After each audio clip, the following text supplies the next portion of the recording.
Hello, magandang gabi mga idol. Happy Valentine's sa inyo. Ngayong araw na to, hindi tayo nakapamigay ng flowers, lalong na doon sa mga kasama natin sa trabaho kasi absent po tayo at sira yung ating motor. Pinapakayos natin. So hindi tayo nakapagpamigay ng flowers. Saka kay Mrs. din hindi tayo nakapagbigay ng flowers. Hindi kami nag-celebrate kasi madaming sideline, madaming trabaho. So sabi niya ibili na lang daw ng ulam yung pambili ng flowers. Ayun, nagluto ng ulam. So ngayon iba na ibibigay natin, hindi na flowers, pitaka na. Pitakang sira.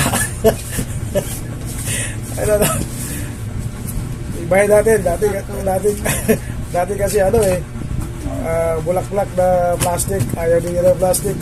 Pinagtatapon na kasi ang tagal-tagal na nun. So ngayon iba na ito, ibibigay natin ito ibigay natin ngayon. Wala na tayong pera pala.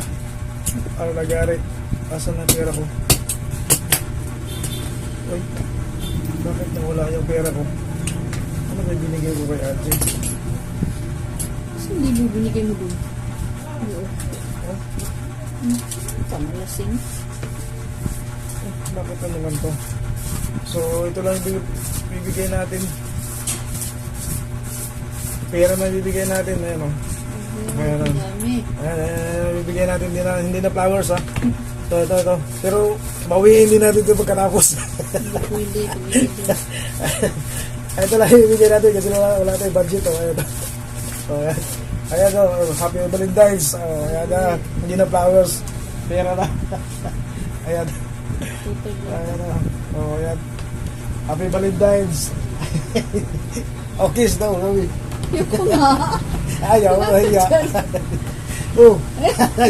Ayaw, nahiya. Okay. Ayun lang, happy Valentine's sa inyo.